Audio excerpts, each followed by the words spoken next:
You're listening to The Wild Initiative Podcast Network. Learn more and check out all the shows at thewildinitiative.com.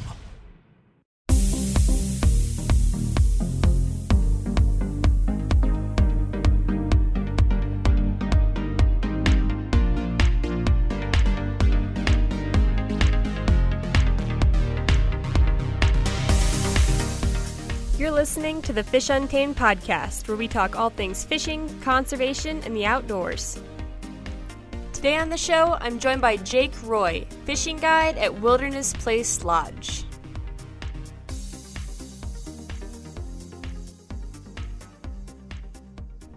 All right, welcome to episode 18 of the Fish Untamed podcast. Today, I got a chance to talk to Jake Roy, who is a fishing guide at Wilderness Place Lodge in Alaska.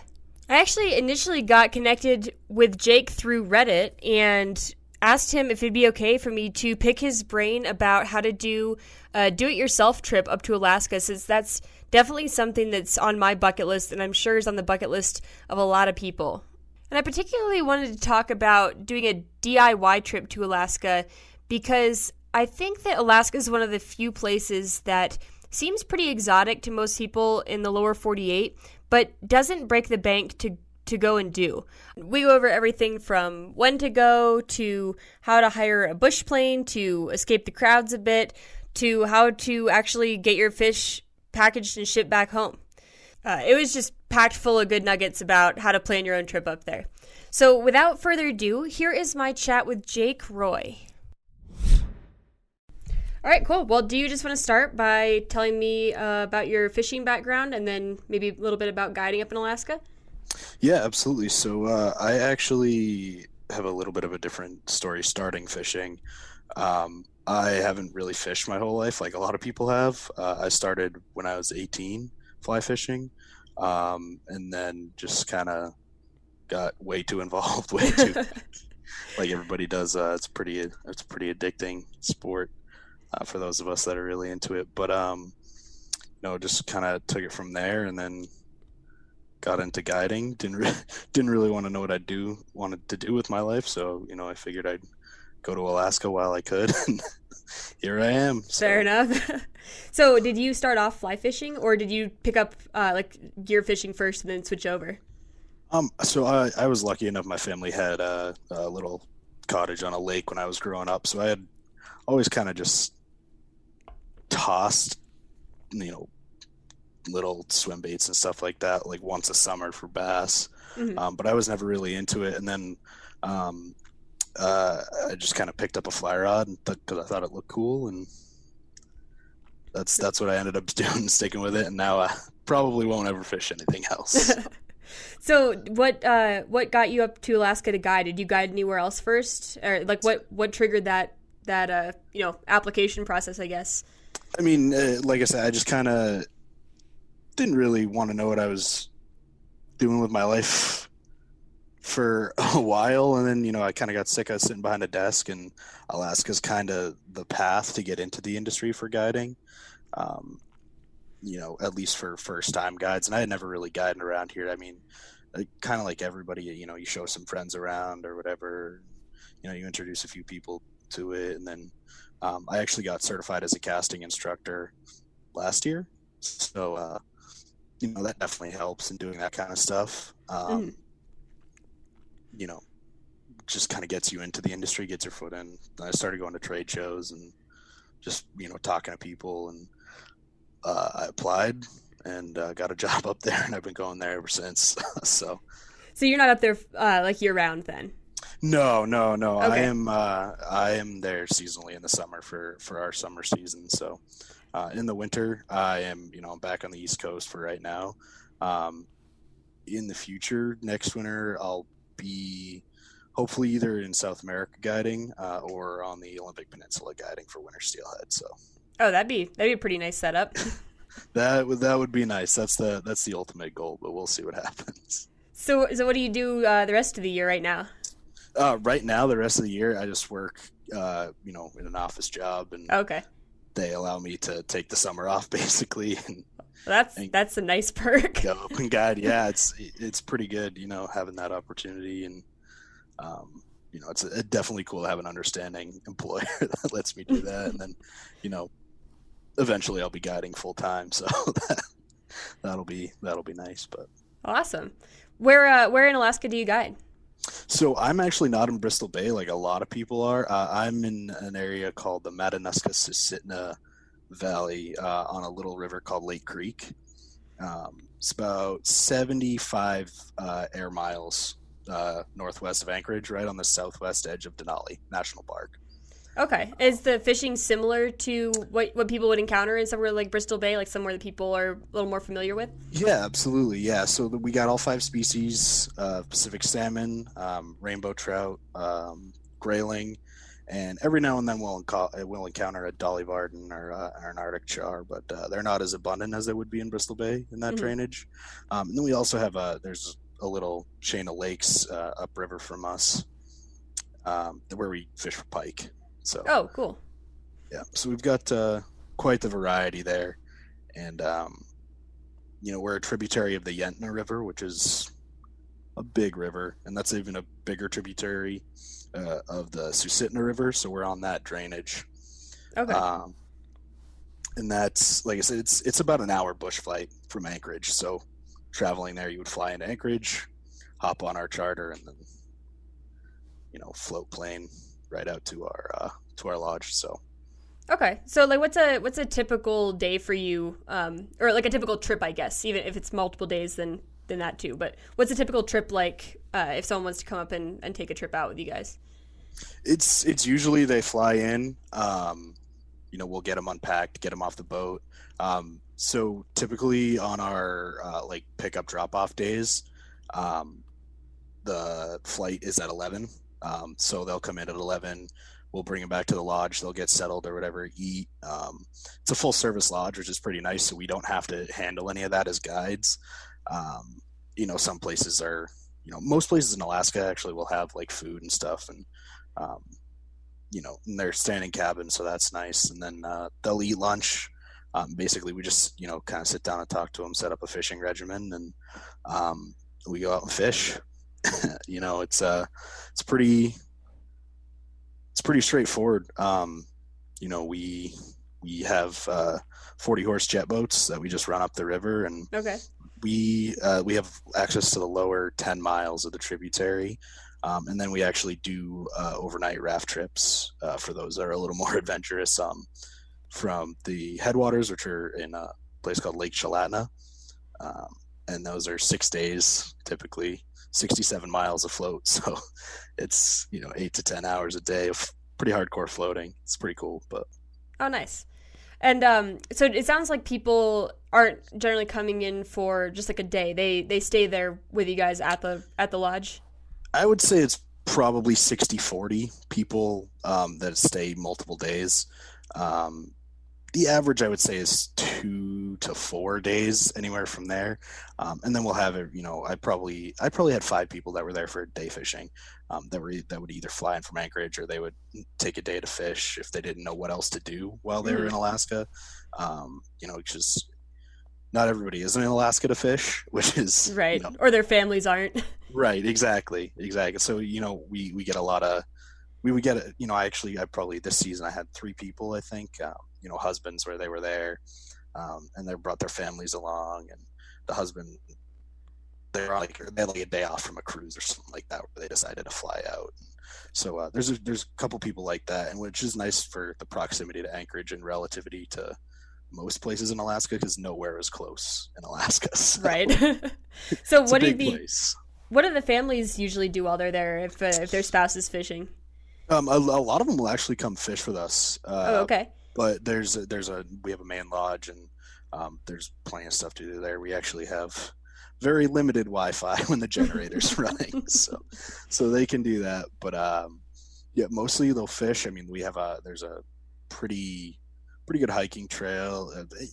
Most of the people that'll come are into the outdoors, so they've got hiking. We've taken them out for boat rides and sightseeing and that kind of stuff. There's a lot of wildlife in the area, so a lot of people do wildlife viewing. that kind of stuff, or they'll just sit by the river and hang out. So Just a nice place to be, I'm sure. yeah, absolutely. I can't complain about it. It's not a bad place to be. What was it like the first time you got? I assume that. Well, I guess I shouldn't assume. Had you been to Alaska before you went up to guide your first season? I actually hadn't. No. So when I got up there, I was kind of just like, I didn't really know what to expect. Being from the East Coast, I'm used to in the winter. Not that it's not dark there in the winter, because it is, but I'm used to not very long days, and this past summer, actually, the weather was kind of insane, but I don't know if you heard at all, or I know most people in the fishing industry did, about the extreme heat that they had, but it just the 20-hour days of sunlight are kind of wild to get used to at first, and then you realize okay, this is just how it is, and you get used to it, and then I would probably say the biggest shock to me was the wildlife. And just how kind of rich and green everything is, and I guess that's from the salmon. They're the base of the ecosystem in pretty much every watershed in Alaska. So, right. How you said that you kind of just get used to the long days. Do you find that once you're up there and going through that for a couple of months, you just completely get used to it? Or is society a little bit different up there dealing with that compared to the lower 48 where, people never experience something like that? I would probably say it's definitely a little bit a different part of society up there. There's a few locals that are in that area, and they are, they're used to it because that's what they live. But, you get people that travel from all over the place to come to Alaska, and everybody seems a little bit amazed that the sun actually doesn't go down that often. So it can be kind of shocking for some people, and other people are just are completely used to it already for whatever circumstance. So it's kind of a mix of both, I would say. Are there any things that you feel like, well, I guess I wouldn't say taken for granted, but for example, do they still treat it as nighttime, come 8, 9 p.m.? Or is it the sun's out until, 10, 11 o'clock at night, so daytime goes until that time? Or do people still kind of turn things off? Again, I would say that's a mix too. It kind of depends on how hard the people are fishing. If somebody wants to get out there, really get after it at 4:30, 5 in the morning, absolutely, let's do it. But most people, I would say, we start around 6 o'clock, 7 o'clock, and then go until dinner time. And then if people want to go out after dinner, we'll take them out after dinner. But our lodge has a policy of being back by 11 o'clock every night until August. And then we actually have to be back at 10 because the sun actually does start to set a little bit. And the animals will get pretty active once that happens. So you don't want to be out walking around at that time. But I would say most people treat it like a normal day, and then that gives us a break, that gives everybody at the lodge a break, and that gives them a break, so they're not, they don't get burnt out. Sure. Do you have any fun wildlife stories? Oh boy. Actually, yeah. So this summer there was a cow, moose, and 2 calves that were living on lodge property. When we got there, and one of the first nights we were all there, there's 10 of us, and we all on lodge property in cabins, to a cabin. So there's no running water in cabins. We're in the middle of nowhere out there, and one of the guys I was working with this summer, he woke up in the middle of the night to use the outhouse, and he came out of the outhouse, and there was the cow, Moose, just kind of walking down the path. And he said he put his hands up, just turned around and walked right back into the outhouse for 10 minutes because he did not want to deal with that. And then, there's the typical, I've had bears pop out behind me, 5, 10, 15 feet on the bank while I'm in the water with clients. We carry bear spray and all that kind of stuff. And, that gets a little wild. You could just kind of turn around, back away real slow and make sure, because they're not there for you. They're right there for the fish. but just back away real slow. There's actually not a ton of brown bears there. We have a lot of black bears, though. Oh, okay. That's not what I picture.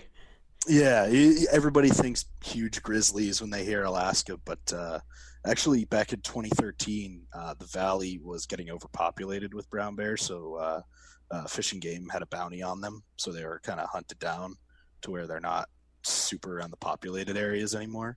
But they're actually starting to bounce back a little bit with the moose population. So I saw 2 this summer, but I saw countless black bears. Just a lot. And then actually another good wildlife story. This one wasn't really scary or sketchy or anything like that, but we had the really good fortune of we were upriver one day out on the boats, and we see a mated pair of bald eagles just kind of flying around, and all of a sudden they start going way up, and then we see them lock talons, and we got to watch them do their mating ritual, which was really, really cool. So I don't know if how much or any other people know, but what they do is they lock talons and free fall from like hundreds of feet in the air, as like a trust exercise, I think, because from what I understand, they're monogamous and mate for life. So that was really cool to watch. But they're everywhere out there. Beavers are everywhere out there. we've got quite a few different things. So. Yeah, I've heard of that mating ritual, but I've never seen it, and I'm sure most people probably never get the chance to see that. So it's pretty cool. Yeah, I had never seen anything like it before, and it was definitely cool to watch. I think the coolest thing I've ever seen an eagle do, I've seen it happen 2 or 3 times, is an eagle grabbing a fish that's too big for it and having to like swim it to shore. I'm sure that's got to happen like all the time up in Alaska, because I'm sure those fish are bigger than the average fish down here. Oh yeah, absolutely. I've seen eagles where they gorge themselves too much and can't take off because they weigh themselves down too much by eating too much fish. I've seen eagles try to pick up 30+ pound kings, try to fly. Just absolutely no way they're doing that. So you'd think they'd like get used to it. You'd think, but they're predators, and they see something big that they know is going to feed them for a while, and instinct takes over. I'm just going to go for it. Yeah, exactly. Yeah, they just kind of, screw it. We'll dive in. You kind of touched on something that I was going to ask. You said that the brown bears are like, they're not there for you, they're there for the fish. Is that kind of a theme across Alaska? Because I feel like whenever I hear about bear attacks, I tend to hear about them in places like Montana. I don't hear about a lot of grizzly attacks from Alaska, and I'm not sure if that's just because I'm, not as connected to Alaska, or if it's just because you can kind of cohabitate pretty easily, just because, I won't bother you, you won't bother me, kind of thing. Yeah, honestly, I'm not an expert on the situation by any means, but I'm kind of in the same boat as you. I mean, I've heard about them in Montana. I've been to Montana a few times, and I've always heard of way more bear attacks happening there. I would have to guess that's probably what it is they just have so much more abundance of a food source. Mm-hmm. And that's what they're focused on, because especially in places like Bristol Bay, where it's just, the sockeye run is millions and millions of fish strong. They're so focused on that, and that's their main source of prey, and they don't see people all the time. Mm-hmm. Rarely, if ever, at this point, which is, I guess a good thing. That I would have to say that probably just, they don't know what you are, or they know you're not a threat to them at that point, so they just kind of ignore you. Okay. Well, cool. I want to transition over into the kind of DIY stuff, if you're cool with that. Yeah, absolutely. So I've never been to Alaska, but I think it'd be really fun to go up one day and do some fishing. But I do like the idea of either doing maybe a couple days guided and then doing a do-it-yourself trip, or just doing a do-it-yourself trip from the start.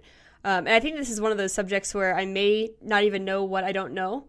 So I'll pepper you with some questions about it, but also feel free to jump in and let me know anything that you think someone might want to know if they're going to do DIY. Yeah, for sure. I guess the first part, well, I don't even know what order to go in, because there's not really a clear order, I feel like. But if someone's planning to come up, how long do you think that they should come to get the quote unquote full experience of fishing up there? That really all depends what somebody's goal is. If somebody's goal is to catch a lot of fish, I would honestly advise coming up. Not that you won't catch a lot of fish any time of year up there, but I would come up later in the summer, and probably minimum, if you want to experience the most, I would say minimum 5 days. A lot of people do a full week. Some people, will take a week to fish and then a week to travel, and see other stuff because there's a lot to see there. Mm-hmm. But I would say probably minimum 5 days if you want to get the full experience of fishing. And you said late summer, like August, is that? Yeah, I would say the last week of July going into August, and then the first 2 weeks in August are usually they're firing pretty good usually. That's when the chums come in. That's when the coho or silvers come in. The pinks are usually already there. And then the trout are just gorging themselves on eggs. And I know that's not everybody's cup of tea. I was never the guy to fish egg patterns or whatever until I went up there. And then, the only way to catch a rainbow at some points is either fishing a flesh fly or pegging a bead. And that's what you got to do up there. So it's probably your best opportunity to catch as many different types of fish as Alaska has to offer. Or you come early summer in June when the kings are coming and you target the big boys. Okay, so coming a little bit earlier, you can target those larger fish, but if you come later in the summer, you're kind of overlapping a bunch of different species and absolutely. Yeah. Okay, cool. I feel like I feel like most people would probably opt for wanting to catch a bunch of different types. I'm just speaking from my own point of view, but like I'd rather catch a bunch of different things. Yeah, I agree with you. Yeah, it's pretty cool that there's an abundance of so many fish species there. I've seen one person do a salmon slam in a week. It wasn't in a day, it was in a week. And that's tough to do because by the time every species is in the system, the kings are really starting to kind of zombify up, but a couple will still eat. But if you want to catch the most species, by far later in the summer is the best thing to do. Is that what you find that most people want when they come up, or is there an overwhelming species that everyone wants to catch, or an unusual species that you do get some interest in? Yeah, so I would say there's usually two sets of people. There's the people that came to Alaska to fish, and they're hardcore fishermen. And I find a lot of those people are there for silver season or king season. King season because they're gigantic fish, and they fight really hard, and they eat swung flies. That's my favorite way to catch fish for them is with a two-hander and swing a fly. And until you've had a king salmon eat a swung fly that's 15 hours from the salt, it's kind of tough to describe them. And I think a lot of the more hardcore fishermen will go for that. And then people that aren't quite as into it and might want to might want to experience other things in Alaska, will probably go for the other stuff. Okay. If someone's coming up and is bringing their own gear, like let's assume that they're not gonna go with an outfitter or rent or anything like that. Right. Is it fairly easy to bring your own setup up there in terms of everything you'll need, or do you need like a different rods for different species? Like if someone's coming up and wants to do like salmon, trout, and let's say like grayling or pike or something else that's up there, can people get away with just a single setup for all those things and just switch out their flies, or are you looking at different rod weights and different lines and things like that? I would say if you're looking to target salmon and maybe pike or something like that, you could probably get away with a 7-weight setup for everything. You might even want to go up to an 8-weight at that point, unless it's king salmon, and then I wouldn't say anything less than an 8-weight. Okay. At minimum. But trout, I probably wouldn't go heavier than a 5-weight. I fish a 3-weight for them. Really? out there. Not a lot of people go that light, but our drainage doesn't have those big lake run rainbows that everybody, conflagrates with Alaska. They're more, they're still really nice, but they're more in the 18 to 20 inch range. Okay.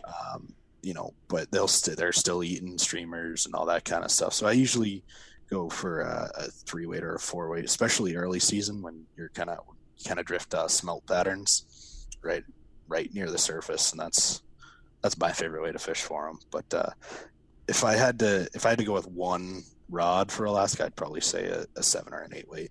Okay, so it sounds like, in an ideal world, you might have a 7 or an 8-weight for some of the larger fish, and then maybe a 4 or 5-weight for the trout. But if you had to just pick one, got to go to the largest option. Yeah, exactly. Right. Yeah, I would probably say 7-weight is a pretty safe bet for just about anything you'll catch, unless you get a freakishly large fish, which can happen. That could happen if you've got a 5-weight on. You could get a trout that's too big for that. So yeah, exactly.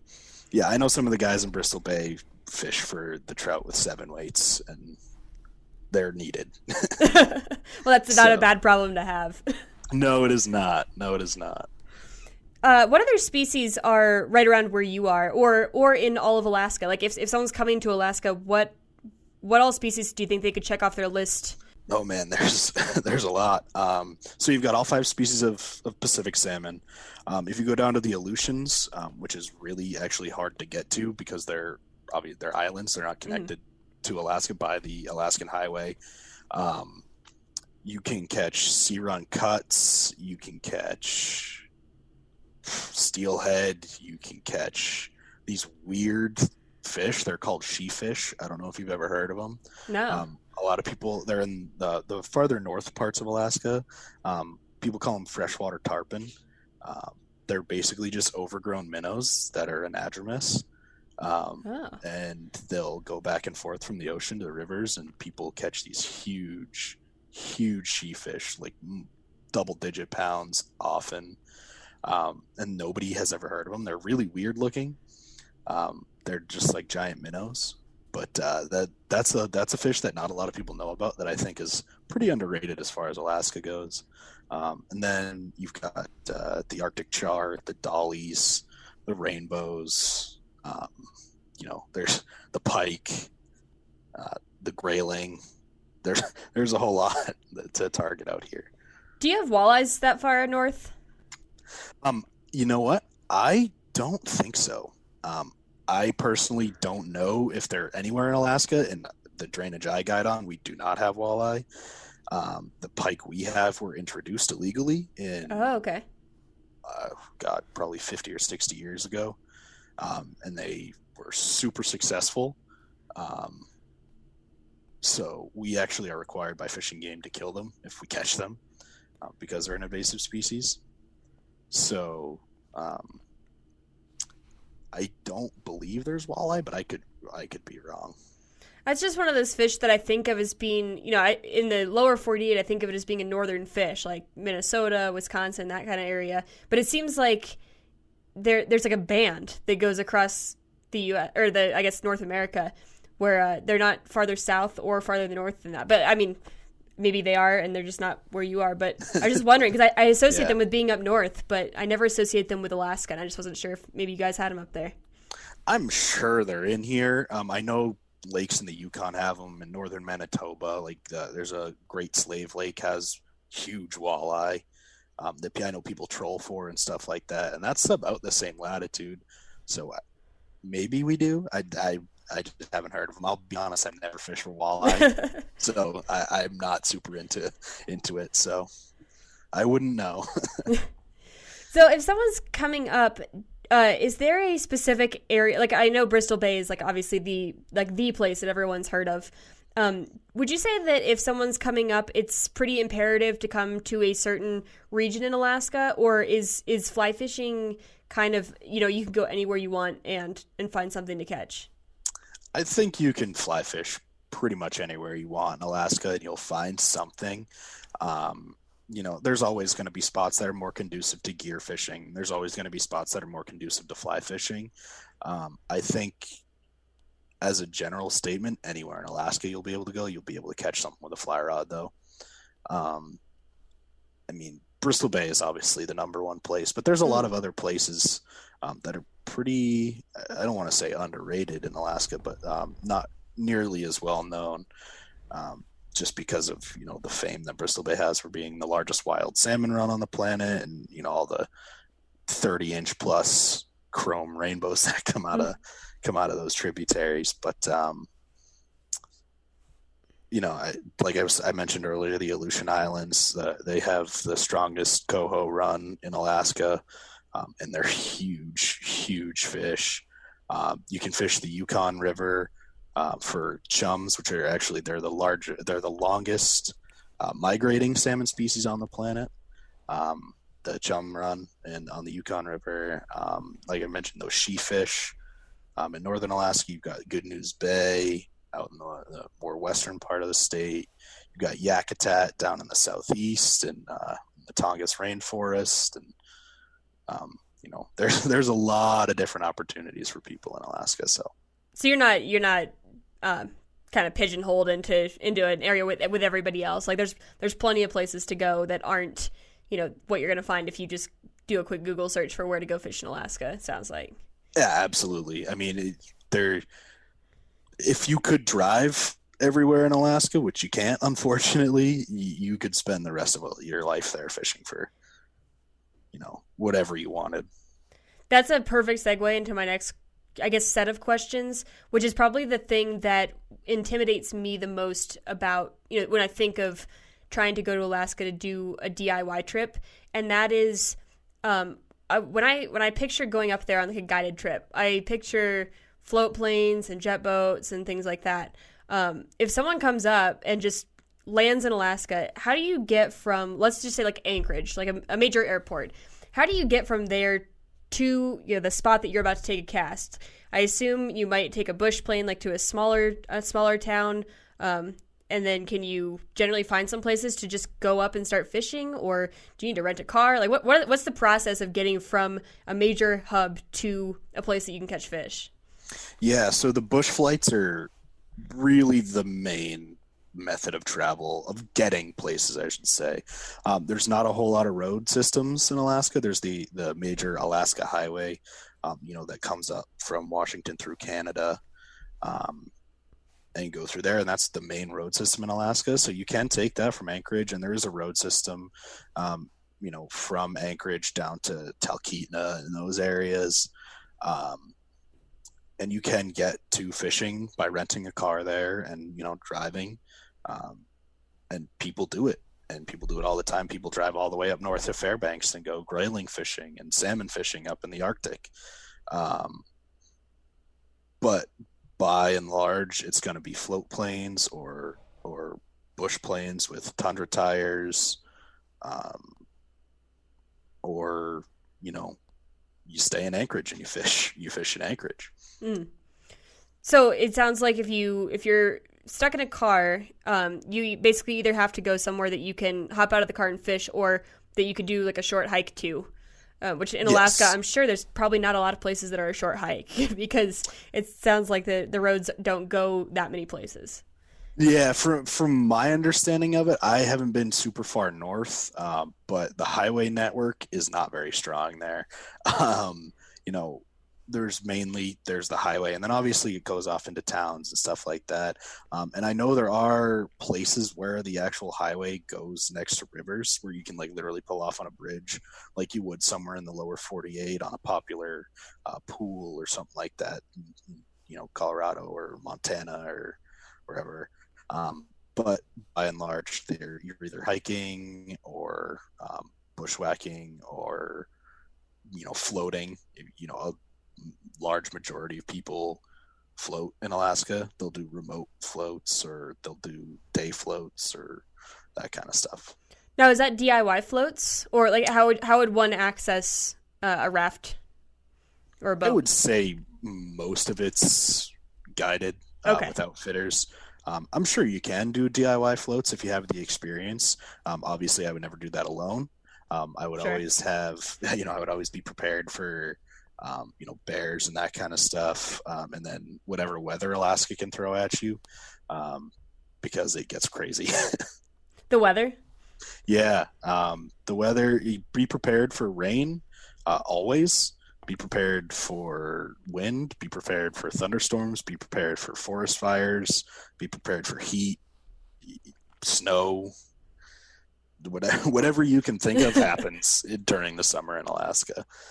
Sounds like the mountains here. We've gotten snow in June and July, and then you might get a 60-degree day in the middle of winter. Yeah. I mean, this past summer was a rough one. It was like 90 degrees where we were for like 2 weeks straight, which is like I think the hottest stretch in Alaskan history. And there was quite a few major forest fires. I think there was 3 or 4 that had a huge impact on Anchorage with the smoke. And I'm sure living in Colorado, you're fairly used to that phenomenon. Yep, unfortunately. So, yeah, I can imagine. But yeah, the weather's kind of crazy out here. It's something else to consider. But as far as roads go, there's not a whole lot of infrastructure to get places. So if someone comes up and decides they want to take a plane, be it a bush plane or a float plane, couple of questions on that. One is how do you book that? Is that something that comes through an outfitter, or can you just hop a ride on a bush plane somewhere as a DIY fisherman? So there's a little place next to the Anchorage airport called Lake Hood. It's one of the largest float plane airports, I believe, in the country, where there's charter companies, there's companies that do tours, there's private pilots, there's just dudes that really like to fly planes, there's women that really love to fly planes that'll take people for a fee, there's air taxis, all that kind of stuff. You can either find with a quick Google search, or if you do want to do a day or two with a guide, typically if it's through a lodge, they'll have either a charter or their own plane. Okay, so you can basically just buy a ticket for a bush plane. And is that something you buy in advance, or do you just show up there and there's just pilots waiting around with their planes to take whoever comes up? You would buy that in advance. It's basically like Uber for fishermen, to get places, because there's people that do they'll do day flights where it's basically an air taxi. They'll pick you up in the morning, they drop you off, and then you set a meet point, and you're back at that meet point and at the end of the day, and they'll pick you up. So I guess float planes have to land on water, obviously. I assume bush planes have to land somewhere that does there have to be an established landing strip? How do you choose where you want to go? Like if you come up and request them to take you somewhere, do they have a list of spots that you can choose from? Or are you like, hey, I found this spot on the map. Like, can you get me there? How do you determine where you go? So that would probably be pilots, whatever you're thinking. I'm sure a lot of them have established places they like to land and take off and stuff like that. Okay. I've seen, I don't know if you're familiar with float planes at all, but one of the more popular models is a de Havilland Beaver in Alaska, because it's they're just really good for what they're designed for, which is taking off and landing in really short distances with large amounts of freight. And then, so on a float plane, obviously you need a body of water. But a lot of them will have Tundra tires, which are those big bouncy rubber tires you see on those small planes. Mm-hmm. And I've seen planes land in 50 yards, 100 yards on little gravel bars or beaches or stuff like that. I mean, I've seen a bush plane land while I was guiding somebody in 100 feet on a little stretch of gravel bar. They're pretty versatile. If you're a good enough pilot, they can get them into some pretty crazy places. I was stunned. I couldn't believe the plane landed there, but he was there, didn't even fish. He just pulled out a beach chair, sat there for a few hours, and took off. It's like our cars down here. Yeah, it's pretty wild. So do you if you get a ride somewhere, do they stipulate how long you can be there? Can you be there for just a day, or can you say, hey, show up in a week, I'll be here, and they can just do that without verifying that you're capable of being out there for a week on your own? I probably wouldn't do that. Maybe. I've never heard of that happening. Okay. I would advise strongly against that. Okay, fair enough. Just because there's so many things that can go wrong in a week, and if you're not at the coordinates you're supposed to be, and the pilot's there, he can't wait for you because okay. Yeah, there's certain restrictions for flying and that kind of stuff. But I just know I have experience either talking with people or doing it. If it's like I think I paid $300 in Anchorage for a guy to fly me out to the Russian or out into the middle of nowhere and drops you off, picks you back up at the end of the day before the sun really starts to set. Okay, so is that that was going to be my next question, is that like a typical price? How much should you expect for a bush plane ride to cost? Yeah, it varies. I would say anywhere, probably a couple hundred, so anywhere from 200 to 300 or 400, and that all depends how far you want to go or where you plan on going, and that I'm sure varies pilot to pilot. As well, just based on their experience levels, or if they fly with an outfit, if they fly with a charter company, if they're private, all that kind of stuff. Okay, so it sounds like if you've got the money, you could just rent a bush plane every day and go somewhere different. But I'm sure there's probably a lot of people who come and do a couple flights places and then maybe just fish closer to home just to save a little bit of cash. Yeah, that's what a lot of people do if you're not staying at a lodge. I know the local fly shop here, one of the owners who I've become friends with over the years, talking to him, he has specifically done that in Alaska before, is he flies to a different river every day for a week and just fishes there. And I know that's what a lot of the lodges do in Bristol Bay, is they have their own float plane and they'll fly to the Naknek one day, and then they'll fly to the Kwijak, they'll fly to a number of different rivers in the system just to vary, where you're fishing. Is it pretty crowded? I hear about, a lot of people coming to Alaska to fish, but it's such a huge area that I have no real concept of, when you're out on the river, how many people a day are you coming across? That is a huge, depending on where you are. Okay. Let's say you haven't booked a float. I assume if I'm paying someone to fly me out in the middle of nowhere, I would sure hope I'm not running into a bunch of people. But let's say you're closer to town. Yeah, so if you're doing that, chances are you're not going to see another person. Okay. And then, as a disclaimer, don't go out alone. Bad idea.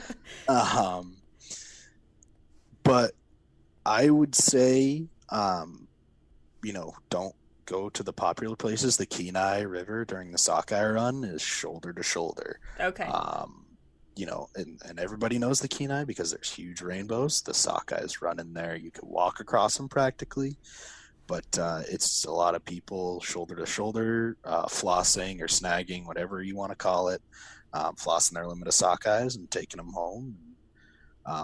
You could call it combat fishing. But then again, there's Bristol Bay, which is super popular, but a lot of it is incredibly hard to access. So it's only accessed by the lodges. Okay. So, they have rod limits at the lodges. They can only have so many people there at a time. So you're only going to see those people, or, you're going to go to all different rivers in a day. Or for our lodge, for instance, we're the only ones that have access to uprivers. We're the only ones that stash our boats upriver. So we're the only ones that have access to it. So you won't see anybody else except for other guides from the lodge I work at, or, other guests at the lodge I work at. It sounds kind of like a nice mix of, if you want to go up and catch your limit of, sockeyes, you can go combat fish. If you want to kind of have a little bit more of an exclusive experience and but still be a little closer to home, just go through an outfitter. And if you want to see absolutely nobody, then just hire someone to fly you out to a river in the middle of nowhere, which is kind of nice, because I feel like somewhere, for example, I'm in Colorado, you can't really escape people, even if you choose to, hike a really far distance, you might still encounter an outfitter who hiked someone up there, or just someone else who wanted to get after it. But it's not so separated like that, because everyone can pretty much access everywhere. Yeah, absolutely. It's like we've made the point that Alaska's big. It's a huge place, and there's a lot of things to do there. I mean, there's a lot of water. There's a lot of water in Alaska, and every body of water that I could think of has fish in it. There's so much to cover out there that if you wanted to, you could never see another person. Mm-hmm. No matter how often you fished it, you would never see another person there.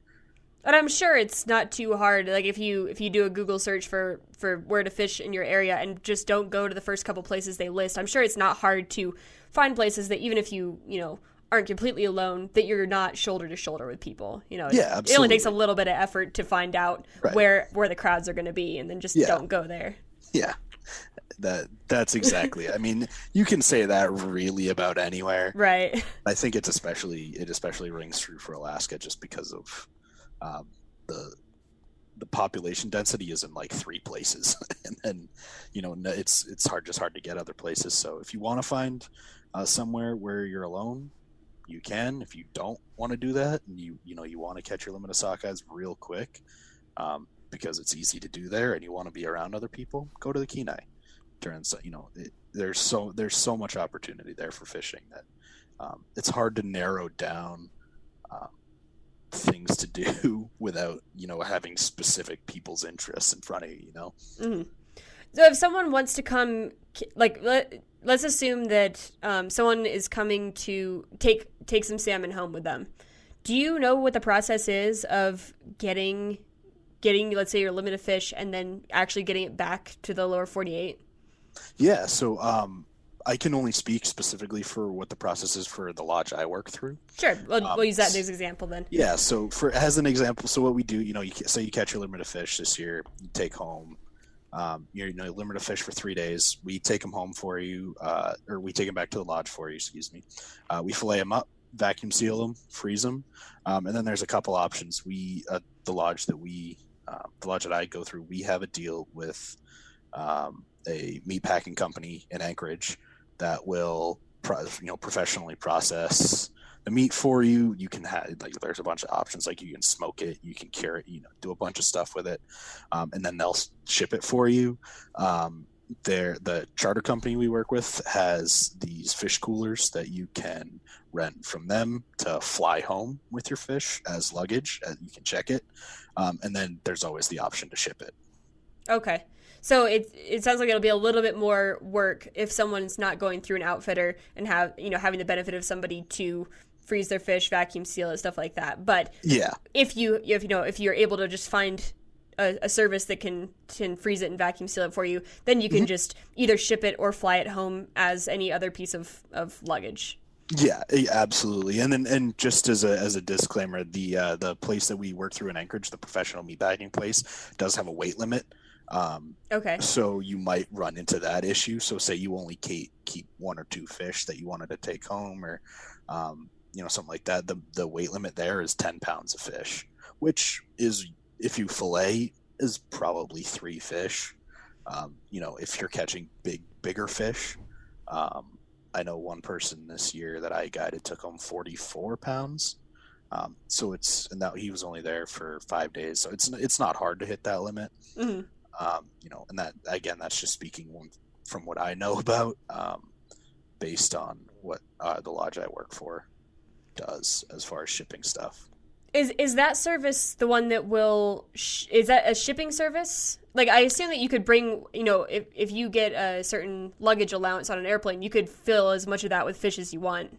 Absolutely, is that the packaging that they have the limit on, or the actual shipping? They'll ship it 10 pounds for you. They'll ship. So they process it for you and they ship it to your home address.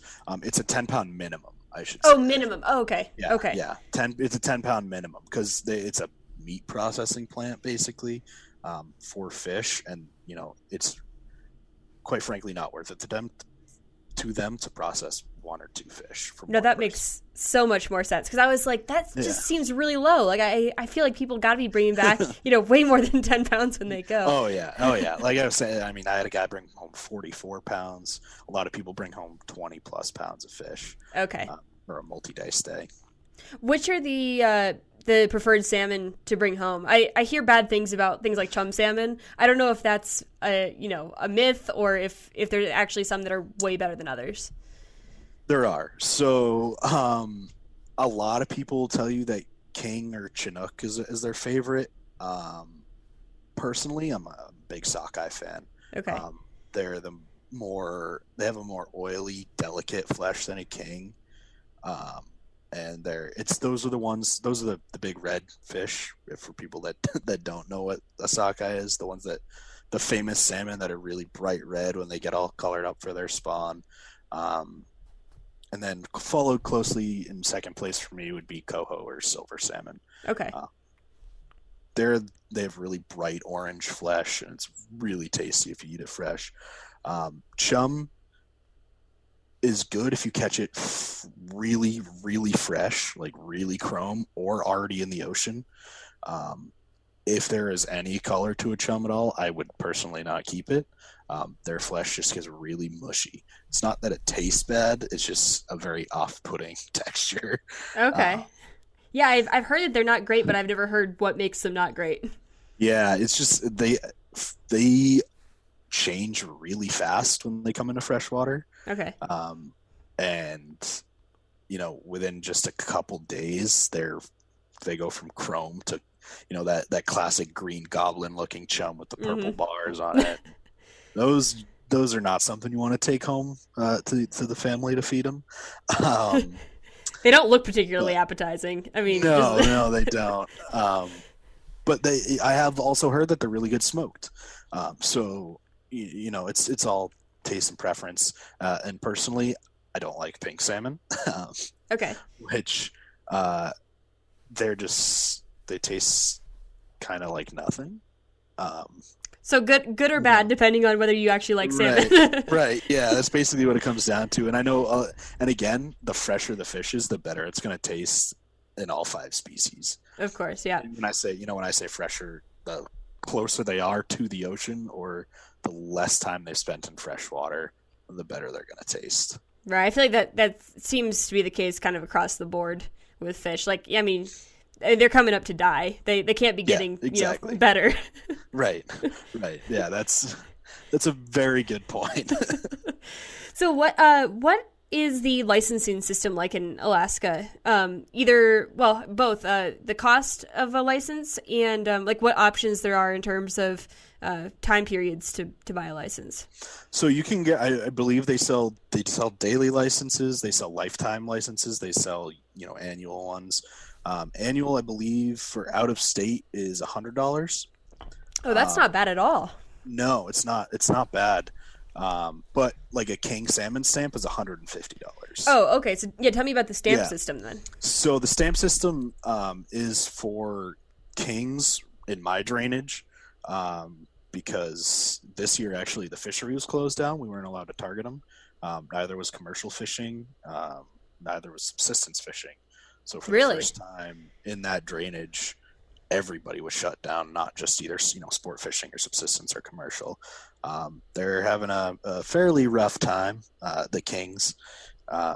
They're starting to bounce back a little bit. We saw a lot of fish this year spawning, which was really great to see. So that's why you have to have a king stamp there, and they're $150. I am not 100% positive if that's Alaska-wide or just the drainage I'm on. I know a lot of places in Alaska to fish for steelhead, you need a steelhead stamp. And then as far as I know, there's no other stamps. And the other funny thing about Alaska system, or Alaska licenses, to get your guide license in Alaska, it's just an add-on to your fishing license. It's completely free. Really? Yeah, it's kind of weird. So, to be licensed by Alaska Fish and Game, you buy your fishing license, buy your king salmon stamp or whatever, and then it's just an add-on like on their website. That's it just says sport fishing guide, and they give you an ID number or whatever. But if you get stopped by Coast Guard or Fish and Game or something like that, you need to have your 6-pack Coast Guard license as well. Okay, so it's that's something separate than through Alaska. Okay. Yeah. So it sounds like well, I guess you weren't positive if the stamp is just for your drainage or statewide, but it sounds like if someone's going to go, it's probably beneficial to look into getting your license, like where you're going to fish, or at least knowing where you're going to fish. Yes, they do change regulations based on drainage. Okay. So know the regulations where you want to fish. Some drainages had closed king season, some did not. Some had silver season closed halfway through the season because the water levels were so low because of the heat this past summer. So just always pay attention to regulations, and I think that's probably a good rule no matter where you're going to fish. But in Alaska, pay attention to regulations. They update them and change them a lot. Okay.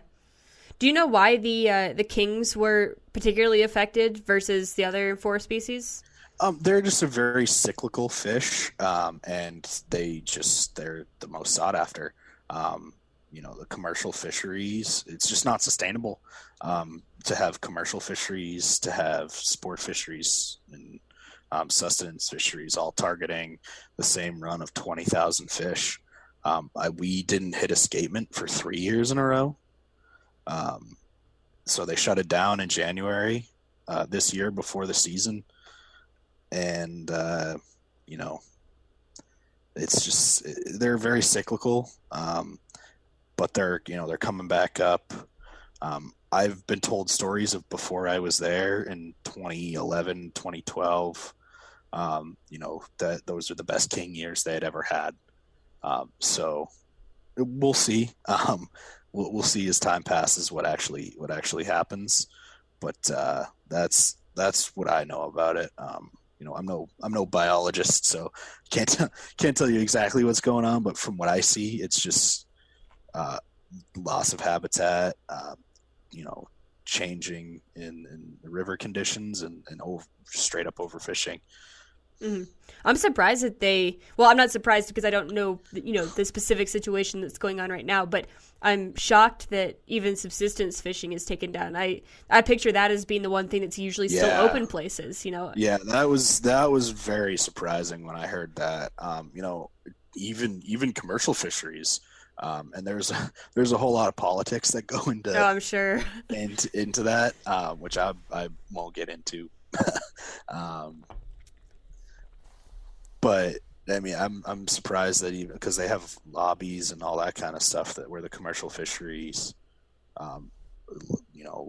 have fairly, large amounts of influence when it comes to that kind of stuff. And then ADF&G said no, we're keeping it closed. And so it was just because we hadn't hit escapement in 3 seasons, where they were just like, all right, nobody takes them.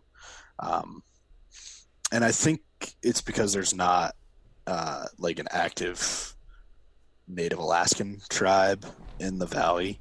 Okay. That will actively do sustenance fishing. So take that with a grain of salt. But they closed all 3. So sounds like if you're coming up to fish for king specifically, it's probably worth checking before you come up to make sure that not only it's open, but also that it's a good year for it. Because it sounds like it's they could just be a bad year even if it's open. Yeah, absolutely. And that's very specific to drainage as well. Okay. I know a lot of drainages had really good king years this year. And I actually can tell you that we had a good one. We just weren't allowed to target them, which maybe that's why it was a good year. Yeah, it's probably good. Let them actually bounce back. Exactly. So, I mean, I can tell you that I saw thousands of fish just floating. They're fire hydrant red when they're sitting on their reds, and you float right over them, and you can see these 3 and 4 foot long gigantic fish just sitting there, and there are thousands and thousands of them just stacked up. So that was very good to see. And based off what we saw, we think we did actually hit escapement this year. So we're looking forward to see what they actually do. Personally, I wouldn't hate it if they kept it closed for half the season or only opened it to catch and release, just to make sure everything's all right. But they're going to do what they're going to do, and we'll see what happens. But definitely check whether the king season is open or closed. If you're coming to Alaska, I would say that for all salmon species. Just because, like I said, the Fish and Game changes the regulations a lot. Mm-hmm. When you first said that you saw thousands floating, I thought you meant it was a bad thing. Like you saw them floating, like dead. Oh, and I was like, that's so sad. I was floating in a raft. No, but you do see a lot of dead fish in Alaska. That's another thing to be prepared for, the smell. Oh, okay. Nobody ever thinks about the smell when there's just thousands of fish carcasses piled up on the riverbanks. To be clear, that's like ones that have died that are supposed to die, not like they've all just been killed off with something. Right. Yes. Yeah. It's the natural process of things, and they have one of the more unique life cycles of any animal on the planet that I can think of. And it's kind of awe-inspiring to watch an entire run of fish, just die. and you can see the whole cycle year after year, and you can see the young fish coming back. You see the smolt run, and it's pretty awe-inspiring as far as that kind of stuff goes. But it also does smell very terrible.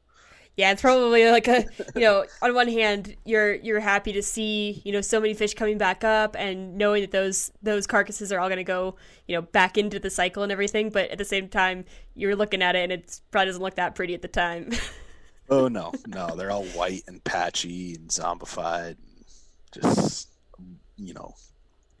they're rotting fish is right. What they eat. And a lot of them will still be swimming while they're basically dead. Which is kind of wild to see. There's a reason they refer to them as zombies, because they act like it. The instinct to get upstream is so strong that they will literally go there until they're dead. They won't stop trying to swim upstream until they're dead. So it's a pretty wild phenomenon to see, if nothing else. Yeah, I'm sure that this kind of transitions into the last thing I wanted to ask about, but. I'm sure that even non-anglers could go out there and appreciate just seeing something, so crazy that they've never gotten to experience before. I think you can't see that elsewhere. No, there's not a lot of places on the planet left where that's an available thing. I know in the lower 48, you've got the Pacific Northwest and some spots in California, and there's always the Great Lakes for salmon. But, I'm sure it's just not on the same scale, though. It's not. It's not. I can tell you from experience from fishing the Great Lakes and the Pacific Northwest, it's not the same scale. It used to be in the Pacific Northwest, but we won't get into that. But things in Alaska are still going really, really, really strong for these fish. That's good. Unfortunately, there's a few projects here and there that could have an effect on that, Bristol Bay and other places. But, I think the sockeye return this year in Bristol Bay was 53 or 4 million fish. Even more of a reason to protect it. Exactly, which is just that number of fish returning to one system is mind-blowing. And then actually in the Cook Inlet where Anchorage is this year, I don't know how true this is, but this is what I was told, is that when we actually had the strongest pink salmon run we've had in a long time, is that when they made their push, they increased the tide by 2 feet. Wow. That's how many fish there were. So it's pretty insane. I think any fisherman would be happy to look out and see a 2-foot wave of any fish coming toward them. Yeah, I don't care if it's goldfish. No. Yeah, that would be quite the experience to see. I did not see it. That's just what I was told by a biologist. So, well, I don't know how true that is, but we can dream. Exactly. But as far as non-fishing goes, if you like the outdoors at all, Alaska's a must-see in my opinion. Yeah, so that's what I was going to ask, just to kind of finish things out, is what other things during that time of year are worth doing in Alaska? Because, when I think of Alaska, I think of certain activities that you can't, or certain experiences even that you can't get down here, like Northern Lights and dog sledding and stuff like that. And obviously dog sledding is, winter activity, but what else can you do up there in the summertime when you're not fishing? Man, hiking, biking, anything you can do in the lower 48, you can do in Alaska in the summer. It's a lot of people, it's crazy how often I'm still asked, "Oh, aren't you cold up there?" Or, "Isn't there snow on the ground?" I'm like, no, it's summer. it's not in a perpetual It's not the North Pole. Yeah, exactly. There's a lot to do up there. I mean, there's people run glacier tours, sightseeing, Brooks Falls and Katmai National Park if you want to go watch bears, swimming, surfing. Down in Yakutat, I know there's a huge, weirdly cult surf following for that particular swell. Just really anything you can think of that involves using your 2 feet to get outside, you can do in Alaska. So it sounds like kind of an ideal place to, maybe you can't get time away from the family to come up for a fishing trip, but you could just bring them up and, everyone absolutely. Can do something. Right. And, you mentioned Northern Lights and stuff like that. Best time to see those is end of the summer. Perfect.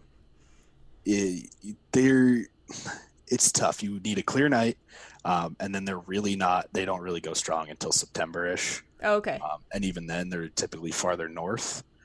But you can still see them, and that is a wild sight. Let me tell you that. I saw them once this summer, really late, like August 24th, I think I saw them. And it was real quick, just a couple green flashes, but it's something you never forget. That's, I think, really my takeaway from Alaska is like every day I saw something that I will never forget for the rest of my life. I love that place, and I'll go back there until I physically cannot.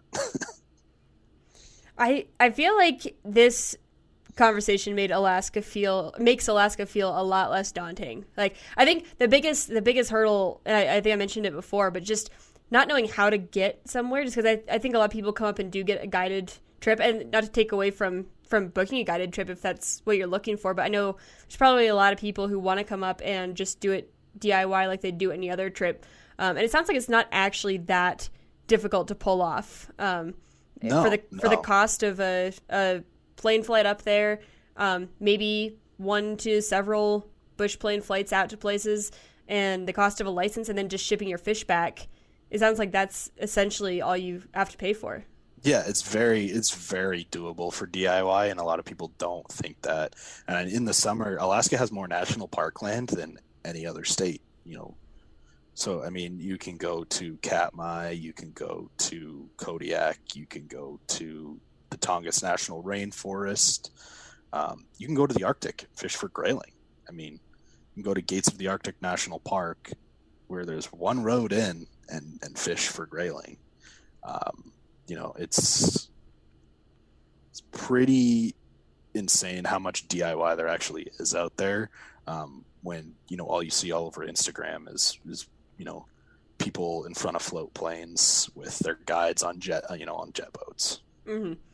Yeah, especially it's obviously part of the U.S., but it feels, I think, a lot more exotic to people than just thinking of it like another state. It absolutely does. You kind of get the benefit of an exotic trip with the I don't want to say the same cost as fishing in the lower 48, because odds are you don't need to hire a bush plane to get anywhere down here. But right. But if you hire a guide down here, I mean, a guide is going to be more expensive than the $300 it takes to hire someone to fly you out, and now you have the whole river to yourself. So It doesn't sound like if you you can get the same or a better experience for around the same cost. Yeah, absolutely. It's fairly cost effective if you're able to afford getting there, and flights aren't super cheap to Alaska. I think one way they're like anywhere from $300 to $500 or $600, but that's depending on the time of year and stuff you buy them. But I mean, like still, you said, for what you're getting, for $1,000 to $1,500 for 2 or 3 days for DIY, and that's if you choose to go on the bush plans or whatever. Yeah, you can fish a lot of water. Sweet. Well, we can get things wrapped up, but do you want to just quickly share where people can either find you or the outfitter you work for on the web or social media? Yeah, so I mean, my Instagram is just at JakeRoy27. I just post pictures of fish mostly and flies that I tie. But and then the outfit I work for is Wilderness Place Lodge. We are about an hour outside of Anchorage. The website is wildernessplacelodge.com. And check us out. I'll be there this summer, and feel free to reach out to me on Instagram. Feel free to book, through the lodge, and I'll be there. We'll put you on some fish. Awesome. Well, I hope people will feel a little less intimidated by, planning a trip to Alaska. And if they don't want to do it DIY, then definitely reach out and book a trip. Yeah, absolutely. Absolutely. Hopefully people feel less intimidated by Alaska. It's an intimidating place, but in a good way. Awesome. Well, thanks so much, Jake. And I really appreciate you coming on to share. Yeah, thank you very much. All right, and that'll do it. As always, if you liked what you heard, go ahead and go over to the Wild Initiative podcast. You can subscribe there and get my shows bi-weekly on Thursdays, as well as all of Sam's other shows throughout the week. You can also find all my episodes on fishuntamed.com in addition to backcountry fly fishing articles. You can find me on social media under my name, Katie Bergert, on Go Wild or at Fish Untamed on Instagram. And I will see you all back here in 2 weeks. All right. Bye, everybody.